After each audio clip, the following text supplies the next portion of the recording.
It's super important. Let me tell you why. Okay. Let me tell you why.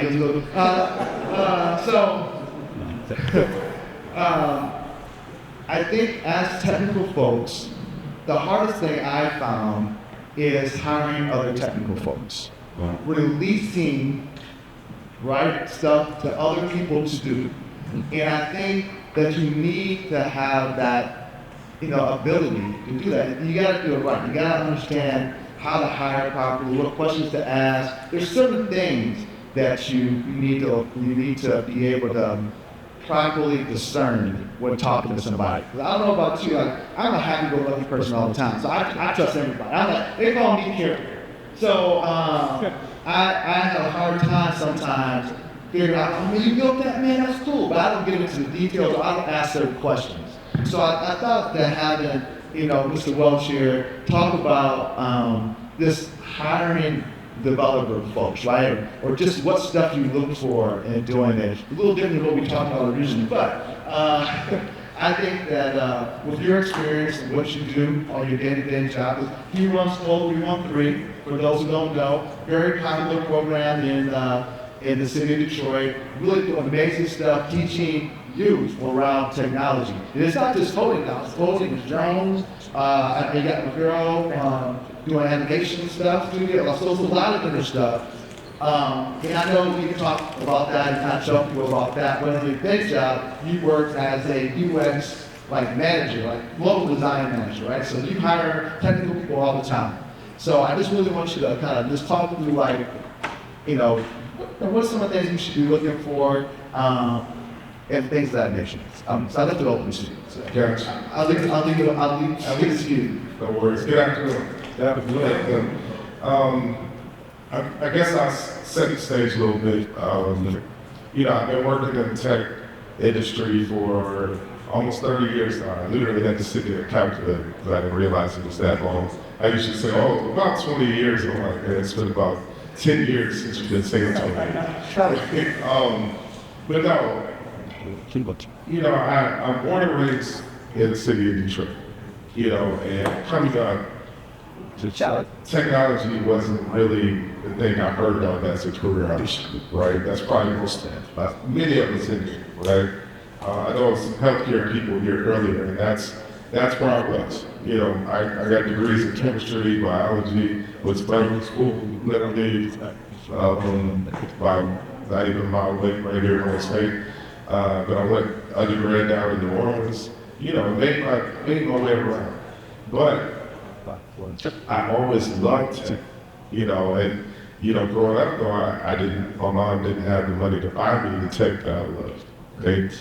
If I did get something, it was broke, I had to learn to fix it, right? And that's really where I adopted this technology mindset. And I've run a couple companies over the years, and working in the industry, I saw that there wasn't enough representation. Therefore, Code 313 was born, right? Where I had to increase the number of people that looked like me to be in the field. So in order to do that, I felt I had to teach them, right? However, in doing all of this work, I had to learn to delegate. And that's usually the biggest problem with a lot of entrepreneurs and people just in general is being able to let go sometimes and trust someone else to do something for you. That's usually the hardest thing to do. But it also can be the most rewarding and most beneficial thing for you to do. We all have had late nights sitting up coding, trying to figure out problems, trying to figure out how or what is the next thing.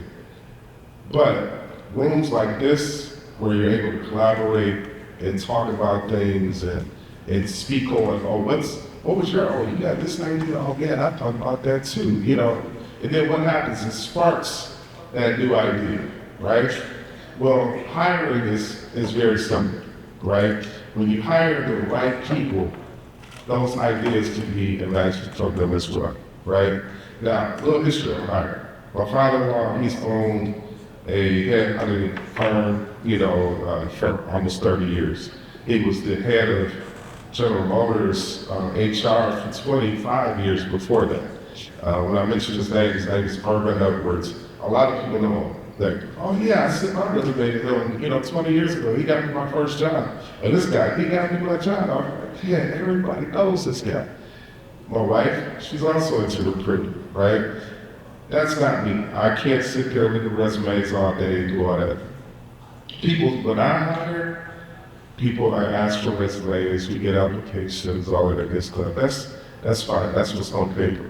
I can sit there, if I'm hiring you for a coding position or something like that, I can throw some code up on the wall, or if you're on a virtual call, I can sit there and talk to you and ask you some questions about, how does this work? How do you do this? And how does this function? And I can see them, looking off to the other screen while they're Google searching, trying to figure it out real quick. But that part of it to me is not the real way to find the person, right? You can find a whole bunch of people with the technical knowledge. You can find a ton of people that are smart people. It's a lot of them out there. But what I truly look for is passionate people. People that want to do the work, not necessarily just for a check. Right? Say that one more time. You want to do the work, not necessarily for the check. Many of us in here, when you're trying to build apps or you're trying to build companies, if you were looking for that end goal of the check, you probably would have stopped a long time ago, right? Because while you're doing it, you're not making any money. I heard you say a little while ago, when you quit your job, you had to just make sure you had the money to sustain yourself. You weren't like, I'm gonna make the money tomorrow. It may not be tomorrow, it may not be this year, it may not be next year. It may be year 5 before that money starts to come along, right? On a fruitful level. So if you go into it saying, I'm gonna, have money next year off of this app, you might as well just stop, right? And that's what I look at. Yeah, you might be that 1% that creates something that overnight it becomes a success, right? But we all know how many apps in the App Store? Millions. Most of them we have never touched, never known about, never seen, right? So I look at that the same way when it comes to hiring. If I'm hiring somebody, it's just because I want them to fill a gap, right? And I see them as being somebody that just wants to create, have a check at the end of the day, they're probably not the person for me. So I want somebody that, and when you're looking at somebody, you should be looking at what is your purpose, right? It may be, I need this great developer. I need somebody that can do this one thing, right? But do you want that person just sitting in the corner doing that all day? Or do you want them to spit out ideas and help you on your goal and your mission of having that app or that program or this site or this company reach the levels that you want it to reach? That's what, for me, makes the most sense. Now, is it easy to find those people? Nah. You can interview all day long. There's a place that it's not too far from here. Well, it doesn't exist anymore. I think they're all virtual. Grand Circus was right up on it's in Campus Martius or whatever side of the top. Grand Circus Park. Yeah, Grand Circus Park. But the school that's right up there, to learn how to code. I think the words are still up there on the building. And when they opened, and I was working for this other company, Satan and Nitro, at the time, which is all around publicists and raising fishes. And, I was like, man, I'm gonna tap into that school and see if I can get some people that are learning codes from there. People learning all day long. They're in the class, looking at a book, all of this. Okay, cool. Interview, I would probably say about 100 people at that school in about 2 years and didn't hire a single applicant. Now what? Why? Because they had some of the technical knowledge. Like I could throw anything up the board. You do this, this is what this is, this is this answer, but they just did not have the passion for it. They were coming out of careers that they were in for a long time, and they were just looking for a career change and trying to make some cool money.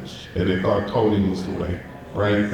I see it today. But I see those people that are enjoying writing code, enjoying what they do every day, you know, and it's our hardest thing, right? We all know that. But I think most of the people in this room can say they enjoy what they're doing. They enjoy writing the code. They enjoy seeing the products of their labor shown somewhere else, right? How did it feel that first time you saw your app being used by somebody else that you didn't know, right? You know, I've worked for big companies on big projects.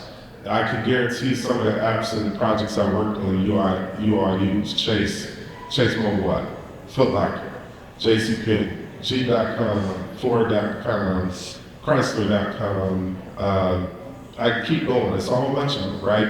These are products that I see people use on a day-to-day basis. One of the biggest projects I did is Michigan.gov. I was the lead developer on that project, had a team of 36 developers.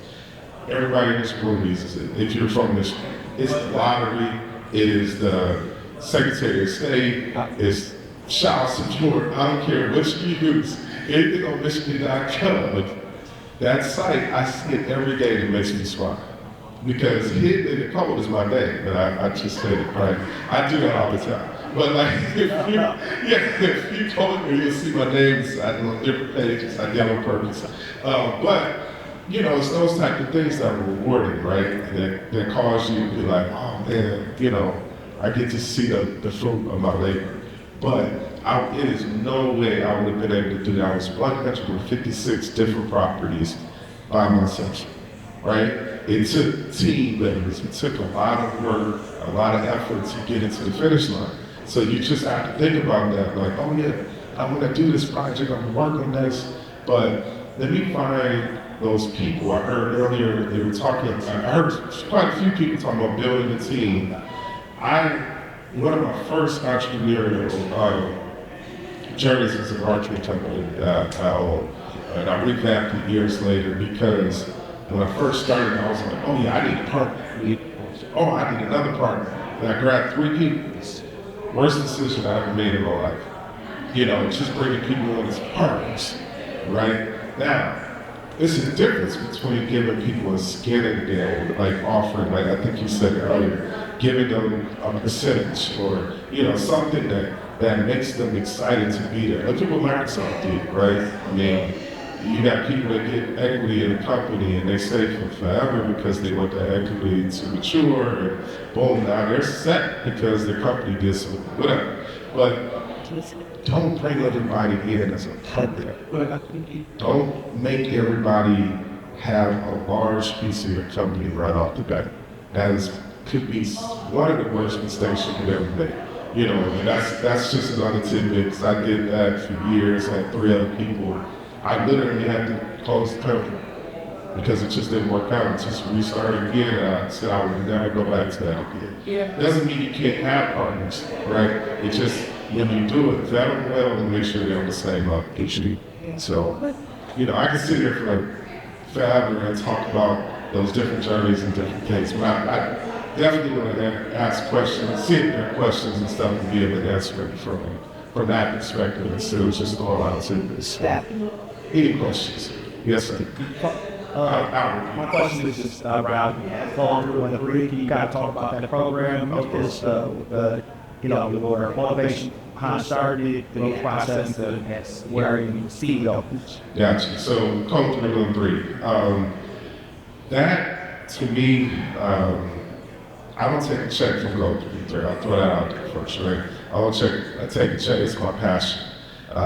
I do it over 40 hours a week, more than my regular things that actually pay me. But the reason for starting it, remember those companies I talked about, Chase, MGM Casinos, I can name them, right?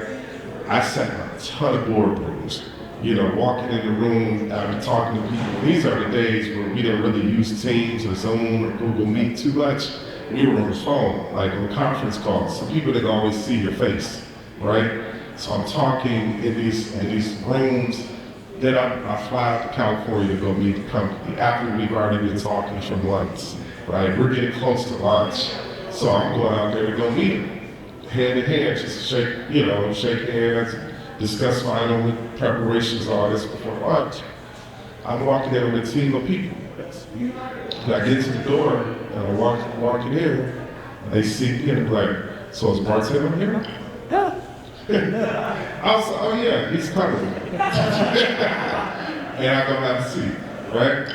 Now, this is a company spending $25 million on what we've worked on for the last 6 months, right?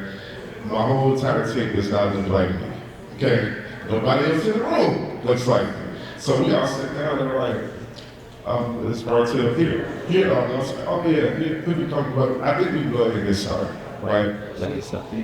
Start talking, and I'm like, I stand up.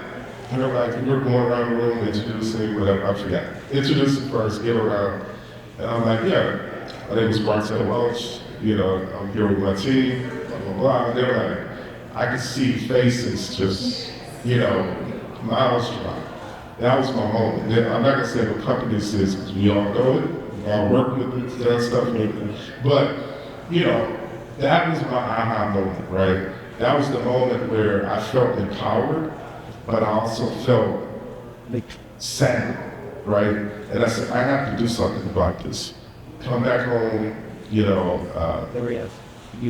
talk to friends that worked in education, you know, across different schools around Detroit. I went to Detroit public schools, my mom taught in Detroit schools, you know, so I'm like, oh, let me go check out this school. I walked over and I just asked them, I said, hey, what are you guys teaching within the STEM fields, within technology, et cetera? Oh yeah, we're teaching Microsoft Word, we teach Excel, we're teaching them how to do papers. I'm like, yeah, that's what you do is technology, right? Okay, I go over, certain schools have these beautiful computer labs, empty. Another school, you know, they have this great STEM teacher, but they don't have any equipment. You know, I go to another school, they don't have a lab, they don't have a teacher, but they got curriculum that somebody's been writing all of this and other. They got all these internet ports, all this is all great. But you have to have a full combination of all of these things, right? To really make it everything.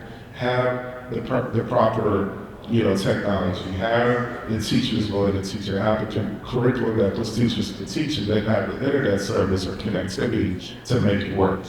That was kind of the problem that was going around the city and all the schools. So I said, what can I do to help that problem, or fix that problem, or at least try to enhance something, right? And then the last problem was access.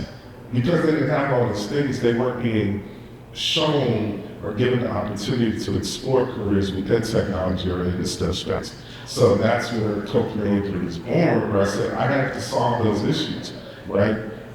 So we go out to schools now, and when I say we literally take everything, sometimes we have to take tables and chairs to the schools because they don't have enough for the students to sit in to be a part of our program and take them out of the classroom. So, you know, I know certain people in here have been to our facility and seen it, but we have a 7,000 square foot facility right here in Wilmington House. 3,000 square feet of that, 2,500, it's just filled with stuff. And when I say stuff, we got chairs, we got tables, we have, you know, internet routers that are portable ones that we can take. All of that stuff because it's computer. I have 800 computers sitting there, right, that we loan out to other community-based organizations and we take because those were the things that were missing. When we go out, we want to make sure every single one of them has equitable access to everything that we do. Not equal, but equitable, right? So that's our mission statement. Providing equitable access to state education. Very simple, right? And that's why, how, and what we do, right? To date, it's been almost 5 years. We started in 2019. We opened our first facility on March 7th, 2020. 3 days later, we shut down because the world shut down. We didn't have a single other class in person until 2022 in November. All the rest of them were virtual. But over that time period, we have now reached almost 53,000 youth, right? And it counted. Just in the last 3 weeks, we did something in the NFL draft. You know, we've had about 5,000 plus students over the last 2.5 months. But I don't say those numbers just, oh yeah, we reached out to these students. It's important though, TILS that was just here, like Sark says, we work with them. We work mainly with middle school students, some elementary. Because you'll hear all these different programs like TILS, Google Code Next, Journey, all great programs. Most of them work by high school students. We start low, and then we try to funnel them to those programs, right, so they can continue. When we have those larger events, it's very important for us to get surveys at the end, find out what schools they were from, and then we go to those schools with what those people put into those surveys to say, hey, this is what your students want, this is what they enjoy, can we bring this program to your school, right? So we can continue their education, continue their journey in whatever that was. So, thanks, Travis. Any other questions? I'm sorry, I was talking about. Yes, sir. So, thank you for all the work that you do. First off, you're a huge inspiration to me, so I just want to just throw that out there. Great. I have a question about your thought process around hiring interns. So, young people who are still in college versus contractors versus like potentially taking someone to a more salaried position. If you do that in I'm just curious. Most definitely. 80% of our staff are interns at any given time. We work with certain places like Apple Developer Academy. I don't know if many people out here have heard of it. If you haven't, if you haven't heard of it, definitely refer people to it. That is the only Apple Developer Academy in the entire United States. Every single other one is out of the country. So we were given the first one, okay? It pays you to be there 20 hours a week for 10 months, given all the equipment. You get an iPhone, you get an iPad, you get a MacBook, all of this. You just have to show up and learn and get paid. Just keep that in mind. No brainer, right? And I mean, people know about it. Now, if it started out as 50 people, there was 100, now it's 200. All right? But answer, going back to your because that was the pitch, I won't pitch for that. But we hire interns for multiple reasons. Remember when I started back and I talked about the passion part? A lot of times these interns are people that are just really, really amazed by technology and really want to learn, right? And if they have a place where they can learn and get paid and potentially have a future, what do you think they're going to do? They're going to work, right? And they're going to give you that passion because they're passionate about their future and what can potentially come out of it, right? So I definitely recommend it. And that's for any entrepreneur in here too. My marketing company, I'm going to tell you about two interns that I had working for my marketing company. Anybody in here familiar with Detroit University? Everybody? If you're from Detroit. So Tommy Walker, he used to be an intern of mine. Way back when he was at Wayne State. He used to intern for my marketing company. You know what he was trying to learn? How to do screen printing, right? How to change his graphic designs into vector artwork that he could then use to print. Right? And what is he doing now? He's selling it. He's selling it very well. I get all mine for free. But he's selling them very well. I pay him for some too, but he literally sends me a box every 2 years. He'll ask what my family sizes are, and I get a whole box from him. That's the impact, right, of having those interns. You can do things like that. So another company is based over in Royal Oak. It's called Dirt Label. Anybody familiar with Dirt Label? So Christian, he was another intern. Same exact thing, right?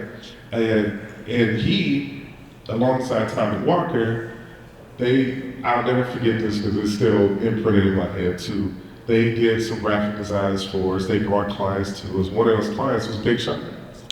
It was before he became an artist. I printed out some stickers that he was just using for marketing, he was going to stick them everywhere, right?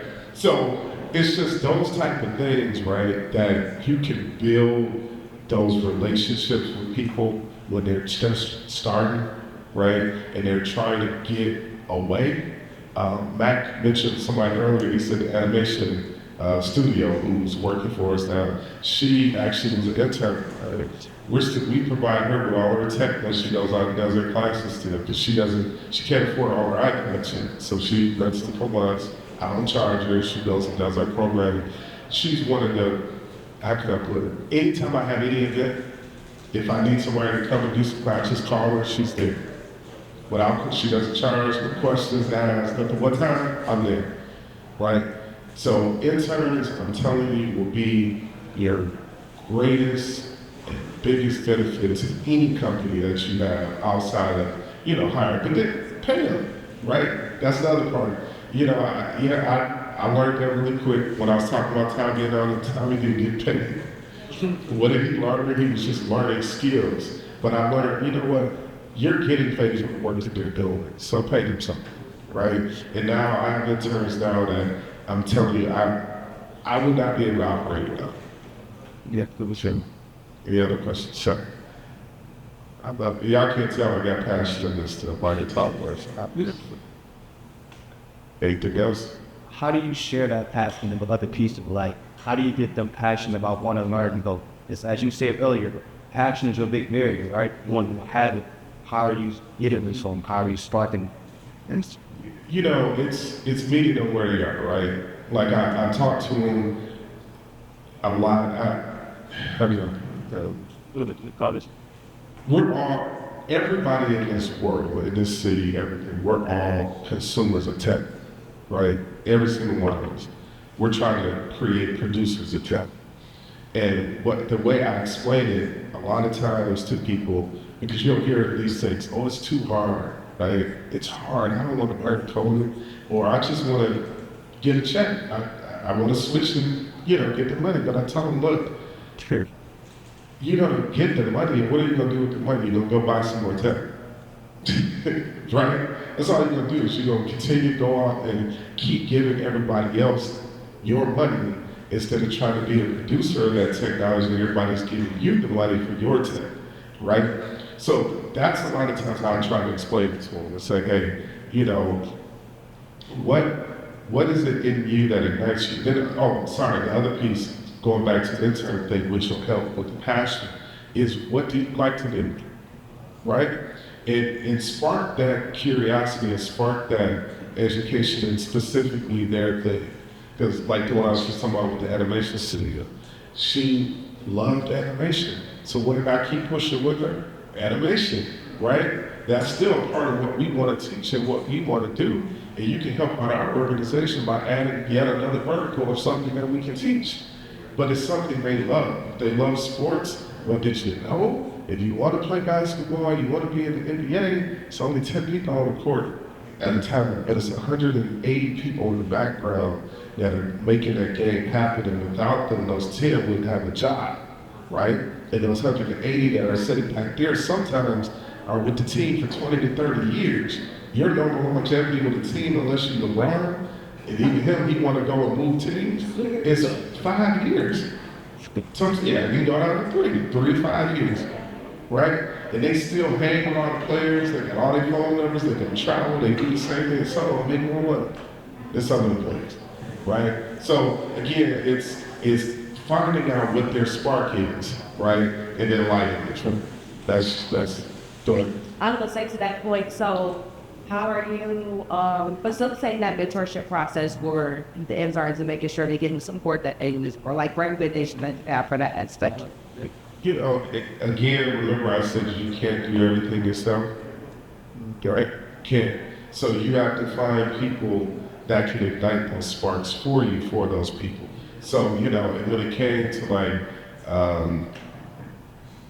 let's use the animation person again. I keep using that. She's a heart of mine, right? I had to find who else do I know that's in animation, right? It wasn't me, right? But I had a company I work with, Haptic Studio up in Lansing, connected her with them. They do what is it called? You're making video games, they put on suits, and they run. Motion capture, thank you. Haptic Studio is a motion capture studio that's here based in Lansing. They do a lot of work, and people don't even know they're there. But I know the guy there, and I connected. You know, so what did that do? That gave her somebody else that could talk to her, right? That could ignite that passion for her. So it's using your network of people to then help and spark, create more than network for yourself. Go back and think. It might miss. Yeah. Yeah. Right. All right. Well, follow us at Code 313 Detroit. And yeah, I'd love to have y'all volunteer for us too. So, thank you.